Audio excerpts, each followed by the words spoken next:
So, yun ang nag-cause ng delay.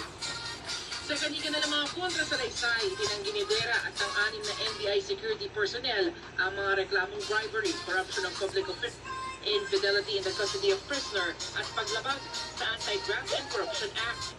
Sa affidavit po ng 5 NBI or 6 na jail escort, wala pong umamin doon na nagbibigyan sila galing ng pera or lumalabas sila in consideration of any gift or promise. So sa counter affidavit naman ni Jatera, of course, i-denies yung sinasabing pagbibigay ng pera para lang makalabas ng hindi evidence.